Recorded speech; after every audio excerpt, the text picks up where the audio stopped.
Good morning, South Africa. My name's Clay and Pedro. It's a Wednesday. We're in the kitchen. The phone lines are open, which means it must be the Culinary Hotline bling! Now, this morning we are tackling an issue that every South African has to deal with, load shedding. And to help us navigate our way through this very powerful cooking segment, yet there's no power involved, a little bit, yeah? Just a little bit. Is food director, Taste Magazine, Abigail Donnelly. May I say, she's also the doyen of damn fine food, and that's what she's promising this morning, right? Right. Right? Hope. Yes? I love the fact that we're talking about load shedding, and this morning I want you all to get involved. If you have any questions, or if you have any suggestions of how we can hack load shedding and make the most of the situation, please send your voice notes to 063-408-8863. Abigail, load shedding. Yep. Yeah, I mean, it impacts so much of our lives already. Let's not let it take over our dinner or our food in general. So what have you got planned for us this morning? Okay, so I think the main thing is obviously to showcase our new load shedding cookbook that Woolworths Taste has done, and just to listen to the real issues. My favorite chapter in the book is Plan Ahead. Okay. Because you can still make all your bulky, lovely stews and casseroles and curries, and then your freezer is your best friend because you can double up, big batch cooking, eat it there and then, you know, with different equipment, which we'll talk about, but then freeze it as well. And then you just need 5 minutes. I'm going to have a look at the book. It is so beautiful, and it's become quite a South African icon in a very short time. I mean, a lot of social media has been all over the book, and like you said, you spoke about those chapters. Yes. So I'm going to go through them. So we got fast, which is self-explanatory. Yes. Easy assembly, one-pan cooking, prep ahead, which is what you spoke about right now, braai. And I feel like braai is a great one because as South Africans, we naturally braai anyway. So we kind of make the most of the situation and create that weekday hearse by braaiing. And I think that's an amazing way to actually prep dinner. Exactly. I love it. And especially with the leftovers, you know. Yes. Leftover little choppy is actually quite nice, heated up in the air fryer when the light's about to go out. And you can't pretend South Africa, you know about that story. So you've got a beautiful piece of pork fillet. Yes. A cut that we don't use very often on the show, to be honest. Okay, well, I use a lot at home because it's one of the cheapest cuts. A fillet like this feeds the four of us, and let me tell you, I've got a 23-year-old and a 16-year-old boy. But especially in the load shedding book, I talk a lot about rice, freezing rice, and then just popping it into some kind of nasi goreng or egg fried rice. Throw in your little vegetables, even if they're left over or not, and then just quickly cook it. Oh, that sounds so easy. It literally needs in a pan. It probably needs just to be seared. You can finish it off in the oven for about five minutes, because pork can also be a little pink inside. That's something that we were taught. Like, I wouldn't say we were taught it, but there was always this assumption that pork has to be cooked all the way through. And it's not true. Yeah. That's dry pork. Pork ends up being dry because we're cooking it so hard and all the way through. And pork is a lean meat. Yeah. People often think that pork is a fatty cut, but the fat actually sits on the outside. Once you go beyond the skin, it's very lean. So cooking it all the way through, you're going to end up with a very dry, chewy piece of pork. So you're saying that tiny little pink spot in the middle is all you need? It's all you need. And if you look, this dish we're making today is on the cover of the load shedding book. And you can see how the pink just shines through. It's not going to make you ill, that's for sure. Just South African pork. Juicy stuff, you know what I mean? And South African pork, the best that you get. So absolutely, yes. Kind to sows. Kinder to sows, absolutely. And it actually says it on the packaging because it's true. So because it's a fillet and it's a lean cut, how fast are we cooking? Like, are we cooking it like we would normally cook a beef fillet? Yes, like you're going to sear it, and then just let it go. Keep the oven on for, you know, as I said, only 10 minutes. You know, you don't have to roast it through and spend a lot of time. And even if it's not load shedding, it's one of my favorite meals to quickly do. Well, I don't do much cooking at home because my husband does, because I do cooking in the day is my job. And also you could actually make a couple of these and freeze them.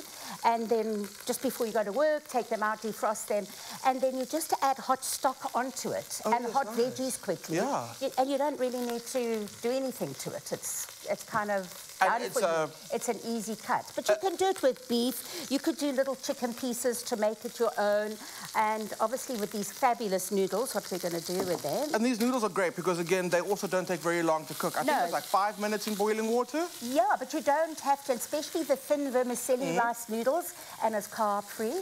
Wow, okay. Not only load-shedding carb-free, but if you, just the vermicelli and these ones, you just have to put the kettle on and soak these. You don't have to actually physically boil them. That's amazing. Then they go, and then you drain them, and they're fantastic. Again, freeze beautifully. You can just pop them out into a little stir fry, or even just throw a little bit of stock in, some chopped leftover beef or chicken from the night before. Woolies chili crisp, just in there. 100%, a little very thin omelette. Yes, you make a nice Chinese rice, and soya sauce. Delicious. Yeah. We actually have a voice note. Let's have what one of our viewers have to say. Good morning, Expresso. My name is Veronica from Free State.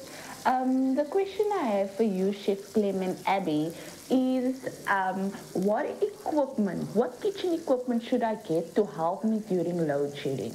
That's such a good question. I couldn't hear it. What equipment can South Africans in general invest in to help them during load shedding time? Okay, cool. I think definitely from my side, Clem, is a cast iron pan because it retains heat. Once you hit that gas or whatever cooking method you've got, it caramelizes and it stays hot.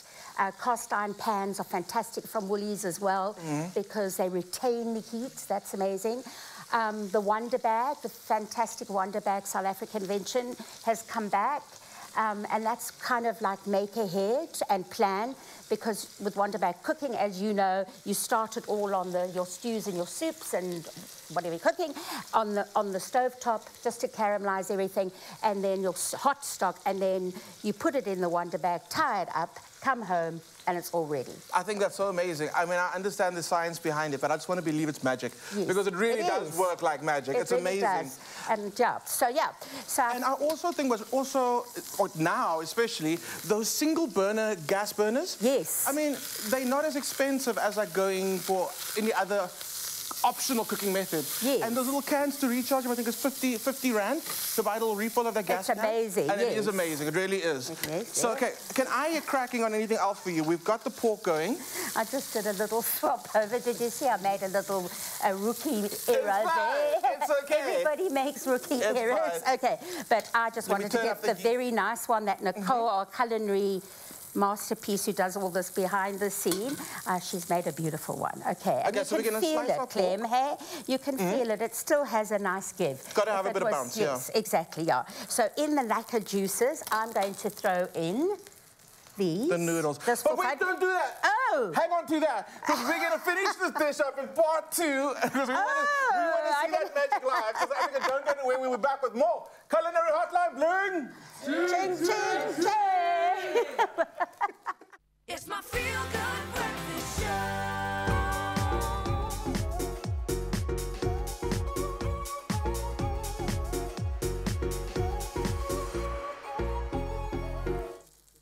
Welcome back, South Africa, to another installment of the Culinary Hotline Bling.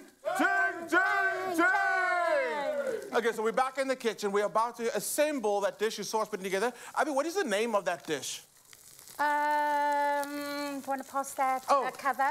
Sure. Sticky noodle bowl, quick stir fry. Peanut and mint. Here we go. I've got it. It's a peanut and mint rice noodle with sticky pork fillet. Thanks, That's what Clem. I'm making. Thank you, Clem. So we spent quite a lot of time talking in the first segment because I feel like there's a lot to talk about with load shedding. Yes. But what we've got now is the pork is back in the wok. We've just added our Asian sesame glaze to it. Yes. Amazing. Amazing. And then we're going to quickly take it out. You can rest it for 5 minutes. We don't have 5 minutes, do we? No, we don't. We actually only have 45 seconds. Oh, really? Okay, cool. So, while that's going like that, I like to do big chunks, but look how nice that is an acceptable pink. I would say exceptional. That's perfect, because that slight rosy pink, we're not doing medium rare. It's like a medium well, and your pork will rest to be done. Exactly. Don't forget, your meat keeps on cooking once you take it out the pan. Okay, yes. so cabbage. Look at that. So cabbage, I'm just giving a little toss. You just want to see some bright green. If you don't want it tossed, then you can just use it raw. Gotcha. And then, Clem, do you want to pile the noodles? Sure thing. Onto that? Do you want the tongs? I think hands are washed. Look how nice and sticky this. You know, and this would be lovely with chicken or beef. Agreed. Chicken or beef, chicken or beef. Chicken or beef, I love that. And okay, then also that's stunning. What I like is if you do want to add beef, there's so many ways to quickly cook beef. Number one, have it as mince. And number two, getting those steaks and then pounding them out so they cook literally for like a minute. Ow. Are you okay there? Yes. I think that's a great way to also cook food really quickly. And that way you'll be able to cook steak in like less than 5 minutes. Yes, absolutely. Which I think is really great. Yeah. And cabbage. Cabbage is making a bit of a comeback. I think cabbage is, well, it has been all around, all the time, and the trend in that. But this is like so South African. I know it's Cabbage, German with sauerkraut, but there's so much you can do with sauerkraut. My gran used to cook it till it was pale, but with gravy and roast potatoes and roast chicken. It was just like so familiar. I've got some nice carrots here. Excuse my hands, but they are. So, I mean, actually, these are not carrots. They're not green carrots. They're cucumbers. Okay. Woolies do not have new green carrots yet. Sorry, Clem. And then I've got some toasted peanuts. For a bit of that crunch. Some nice cashew nuts. Even some of the Woolies caramelized almonds could also be nice. And even going a little bit further is the peanut brittle. Crushed up on top of it. A little bit of that sweetness? That would be, yes. Absolutely. So we've got another voice note. Let's listen to this. Hi, everyone. My name is Chad. I just have a question for Clem. So he mentioned that we could freeze rice. What is the best way to freeze rice? Abby, that's a good question. You mentioned that earlier. So how do you go about freezing your rice? So we freeze a lot of rice, as I said earlier, because it's just like there, and you can do so many quick, easy, budget-friendly meals with it. So what I would do, cook normally whatever rice you fancy, the brown, the jasmine, the basmati, plain, whatever, and then drain it well, and then lay it on a tray so that it kind of gets its identity and it's not all squashy. And then you pop it into a freezer bag, and make sure you date it so you don't get rice right at the bottom of your freezer next year. From 2013. Make sure you label it, and then and then it just lives in your freezer. Absolutely, and then it's easy to defrost because it's in pack it so it's not just a clump. Pack it nicely in your large Ziploc. I like that. And freezing rice again is one of the biggest hacks since load shedding affected us.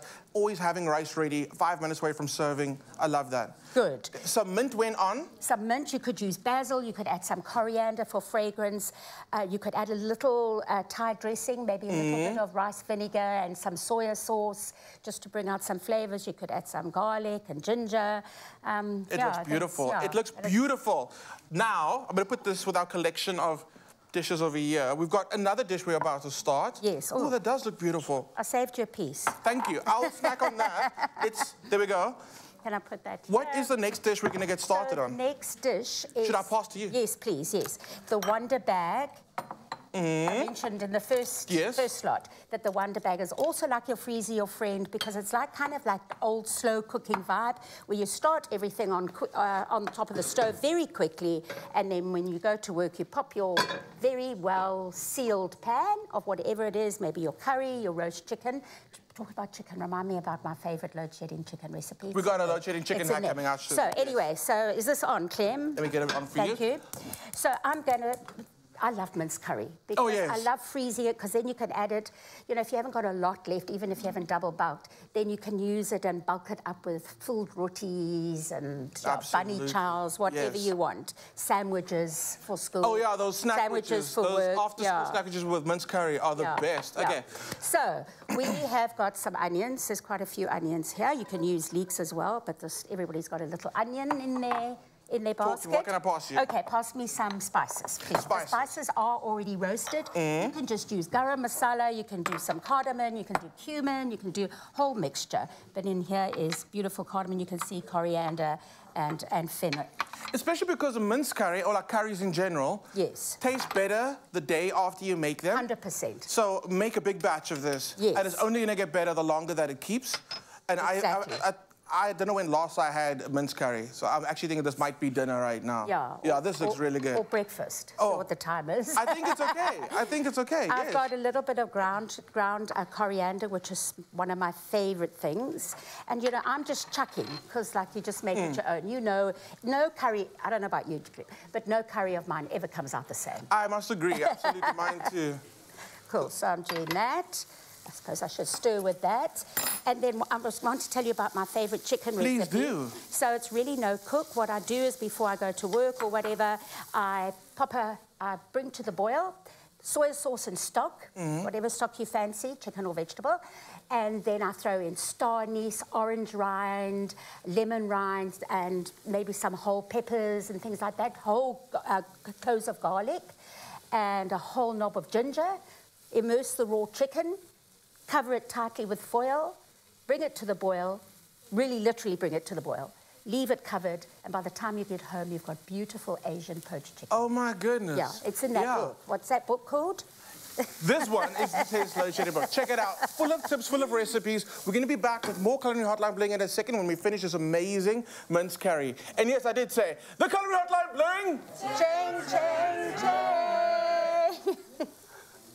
It's my feel-good breakfast show.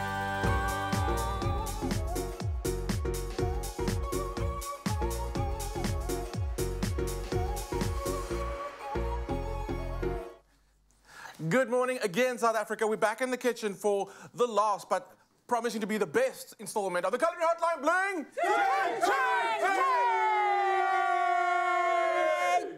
That is a ting, ting, ting. All right, so Abby, we're back in the kitchen. We're finishing off our mince curry. Talk us through the last few steps. Haven't really cooked it. You know what? There's a perception out there that people don't cook their mince. They should cook their mince longer. Okay. Right, it's very early in the morning. I can't even speak English, sorry. But anyway, you need to cook your mince. That's why it's going to go in the Wonder Bag for the whole day. Okay. Because it just breaks down. Yes. So I'm just adding my tomato sauce that I cleaned the can. Great for the recycle. Absolutely. Okay, cover tightly. Where's my lid? Where's my lid? Where's my lid? Imaginary Pretend the lid's coming down. And then it goes into the Wonder Bag, right? That is going to, yes. Usually I like to cover it with a little bit of greaseproof paper just to settle it in there, and then cover it, and then, hello, 6 p.m., dinner's ready. Dinner's ready, and dinner looks amazing. Yes, with some rotis. And some rice. Okay, here's the thing, though. So let's just imagine this is the rice that you've frozen. Yeah? 100%. And reheated it. And then these are the wraps. And then we spoke about the little tiny gas burner. Yes. I learned from you, working with you years ago, don't toast your wraps in a pan. Yes. If you've got an open flame, toast it on the flame. So much more flavor. That's the one. That's a winner. Exactly. It's like kind of traditional, and it gives you that real street food that you wander around India. Oh, well, I imagine you do, because I've never been to India, but we're going to go to India. We're going to India. Okay. Now I need you. We're baking. Yes. So we're making a chocolate cake. Yes. Okay. What do you need me to do? So in load shedding, if you have the need to make a cake, this is your cake, 20 minutes steamed cake. But even if it's not load shedding, make it. And if you don't want to make it in load shedding, then go to Woolworths and buy a beautiful cake. There's your ultimate cake hack. Okay. Oh, no, that's not going to work. Yes, but you need a harder one, hey? I will Get a spoon. There we go. There we go. Okay, and we've got this question that we always ask on the show. We're talking cake, and we're going to keep on cooking, but this is about the previous recipe. We're talking about mince. Yes. Do you, or have you ever rinsed your mince? No, I haven't rinsed my mince. Have you heard about it? No. So, very interesting. So, Africa's tied 50-50 as to people that do rinse their mince and people that don't. It's a 50-50, yeah. Do you rinse your mince? I don't rinse my mince, but Zoe Brown rinses her mince. Shame, she's sitting there. Somewhere she's sitting there, she's getting shivers up her spine because she knows we're talking about rinsing mince. Yeah, but it's a South African thing, apparently, that a lot of people... Jan Hendrik rinses his mince. Does he? Yeah. We're going to phone him. Let's get Jan Hendrik on the phone. Hey, imagine. So, maybe in Nice, where he stays, mostly. Maybe that's... rinsing mince is a thing. Okay, so you can use, obviously, Clem, your beater. But it's load shedding, so we... Yeah, it is load shedding. And you can make this cake 2 days or a week in advance, and you can freeze it, because it's quite a dense cake. Because it's steamed. Yeah, and you don't have to cool it to make it into cake. You can eat it hot with cream or ice cream. Nice. Okay, so I've got some vanilla extract here. Pop that in. It's in an all-one bowl. Some good quality cocoa and self-raising flour. You don't need baking powder, okay? And then just, it's quite dry. If you feel that you need to add a little bit of water, you can. But that is the kind of consistency you need for this cake to work. And you want some, once it's all mixed together, is that when the eggs go in? Yes. Okay. Yes, we're getting to the eggs. We're getting to the eggs. Let me give a little bit of water. There we go. Cool. Okay, so we just crack, these are jumbo free eggs, so we just crack 2 in. Yeah. And again, this is a great recipe you can make on that single gas burner. Exactly. Using a little bit of steam, yeah. Yes, or even in camping site. But anyway, I need to crack the egg. Ah, it didn't work! It didn't work. We tried to do the treat. I saw it coming. I saw it coming. You see, I watch TikTok, eh? Do you? Yes. You needed a perfect aim there. I saw it coming. There's another one coming. Just put it in. You can do it to me if you want. No. Why not? No, shame. Why? What if it doesn't break? Can I get a volunteer? No. No, it doesn't. Well, work on my head. No, okay, you do it yourself. Do it yourself. Ooh! We do not endorse this type of behavior. Okay, do not. Sure, okay, egghead. Can we get a medic? Can we get a medic in the kitchen? Oh my gosh, and get the eggshell out. There we Sorry, go. I didn't mean to break it like that, but I am a bit hard. You know, I'm hard-fisted. What's that saying, hand-fisted? I don't know. Don't break your eggs on your head at home, please. Okay. Willie's eggs, the calcium in the eggshells are strong. Okay, you're going to get hurt. It's probably because they're free-range. Because they're free-range eggs. There we go. Give it a good beat. Okay, now we can get that. Okay, let me do that. Okay, so while you just bring it all together, then I've got a little homemade trivet. You know, I don't have a trivet at home. I just use saucers. So it's quite nice when the pan doesn't touch the bottom because then you get a nice even heat like it would be in your oven. So just pop that down. And I also heard you put a coin in the water. Really? If the pot runs out of water while it's busy steaming, the coin will start rattling, and that's when you know it's time to add more water, in case you do run out of water. That's so clever. Okay, this is greased. Ooh, this is not greased. Okay, hold on. I thought we could cheat on TV. There we go. Okay. A little bit of grease, there we go. You could line the bottom of... Ooh, listen to it, it's talking to us. There we go. Okay, pop it in. And you say the steams for 20 minutes? Yes, can you believe it? No, that's amazing. I know. Okay, but you can't just put it like that, otherwise it will be very wet and everything. We have to wrap it. You know those good old-fashioned steam puddings? Yes. Pudding bowl from Queen Elizabeth, Queen whatever times. I still make those. So lots of layers, okay, of... hold on, I'm being dumb. So lots of layers, Clem, and then either with string or we've got elastic bands, and then we make sure that's covered. And then I would put another layer, but of foil. Of foil, okay. Yeah. So let's do that. Perfect. There we go. There we go. Steamed, and it comes out looking beautiful. Like a little present. Fill the pot. Down you go. Cover tightly. 20 minutes. There we go. All we have to do is add, for the final steps, a little bit of the icing on the top.